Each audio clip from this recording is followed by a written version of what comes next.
ఇదిగో నేను త్వరగా వచ్చుచున్నాను. ఈ గ్రంథంలోని ప్రవచన వాక్యములను గైకొనువాడు ధన్యుడు. గైకొనువాడు ధన్యుడు. దేవుడు ఏం చెప్తుందండి, ఎవరైతే ఆయన వాక్యాన్ని, ఆయన మాటలు, ఈ గ్రంథంలోని మాటలు ఎవరైతే గైకొంటారో వారు మాత్రం ధన్యులు. దేవుని హృదయం ఆయన వాక్యం పట్ల ఏంటంటే కేవలం వినడం కాకుండా మనం వినిన దాన్ని ఏం చేయాలంటే గైకొనే ప్రయత్నం చేయాలి. ఎప్పుడు కూడా మనం విన్న ప్రతి వాక్యానికి కూడా గైకొనడానికి కొన్ని ఇబ్బందులు ఉంటాయి, కొన్ని అవస్థలు ఉంటాయి మనం పడాల్సినవి, కొన్ని మనం మానేయవలసినవి ఉంటాయి, కొన్ని మనం చేయాల్సినవి ఉంటాయి, కొన్ని ఎదుర్కోవాల్సినవి ఉంటాయి. వాటన్నిటిని కూడా మనం ఎదిరించి మనం గైకొనే ప్రయత్నం చేయాలి. పడిపోయినా సరే గైకొనే ప్రయత్నం చేయాలి. ఆ మాట, విన్న మాట ప్రకారం మనం వెంబడించి వాటిని గైకొనే ప్రయత్నం చేసినప్పుడు మనం ధన్యులవుతాం. ఇక్కడ ఏముంది, ఈ గ్రంథంలో ప్రవచన వాక్యం ఎవరైతే గైకొంటారో వారు ధన్యులు. ఇంకొక వేరే వాక్యంలో చూసినట్లయితే మత్తయి సువార్త 7వ అధ్యాయం 23 మత్తయి సువార్త 7వ అధ్యాయం 23 వచ్చిన ఈ విధంగా రాయబడింది.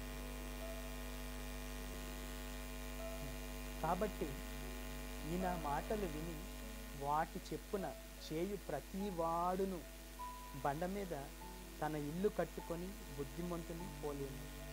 ఇక్కడ కాబట్టి ఈయన మాట విని చేయు ప్రతి వాడు అంటే ఎవరైతే ఆయన మాట విని చేస్తారో వాళ్ళందరూ కూడా బండ మీద తన ఇల్లు కట్టుకున్న బుద్ధిమంతుడు, ఆయన చెప్పబడిన ఒకవాడు సమానంగా ఈ విధంగా ఇసుక మీద కట్టుకున్న ఇల్లు ఏ విధంగా కూలిపోయింది. బండ మీద బుద్ధిమంతుడు తన ఇల్లు కట్టుకున్నప్పుడు తన ఇల్లు తుఫానికి ఎలా దృఢంగా ఉందో అతి బుద్ధిమంతుని పోలి ఉంటారు.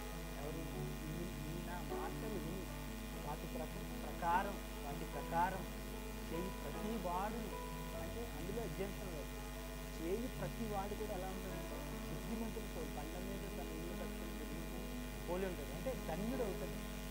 అలాగే యెహోషువ రాసిన గ్రంథం 1వ అధ్యాయం 8వ వచనంలో కూడా ఈ విధంగా చెప్తారు.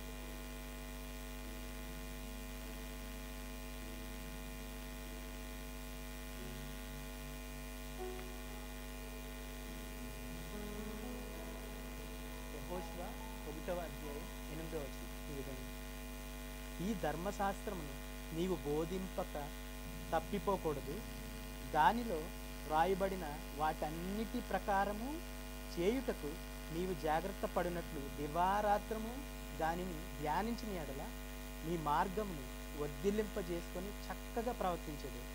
అంటే ఇక్కడ ఏమనుందంటే వాటిలో ఈ ధర్మశాస్త్రంలో రాయబడిన ప్రతి మాట కూడా చేయడానికి జాగ్రత్త పడితే అంటే మన జీవితాన్ని మనమే వర్ధిల్లింపజేసుకుంటాం.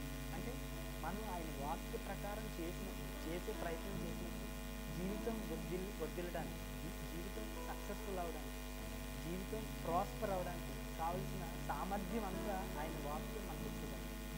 సో మనం ఆయన మాటలు వినడమే కాకుండా వాటిని గైకొని మన జీవితాన్ని ప్రాస్పరస్గా వర్ధిల్లింపజేసుకునే ప్రతి సామర్థ్యాన్ని కూడా ఆయన వాక్యాన్ని మనం పొందుకోవాలని దేవుని ప్రార్థిస్తాం. కలిగి పరలోకం పరిస్థితిగా ఇంతవరకు నడిపించిన విధానం బట్టి అయ్యా మీ మాటలు తండ్రి విని వాటి ప్రకారం మేము గైకుని తద్వారా మేము ధన్యుతున్నాం.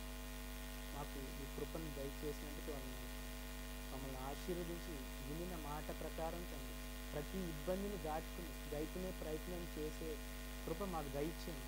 నా జరుడని యేసయ్య నామమున అడిగి పొందుకొని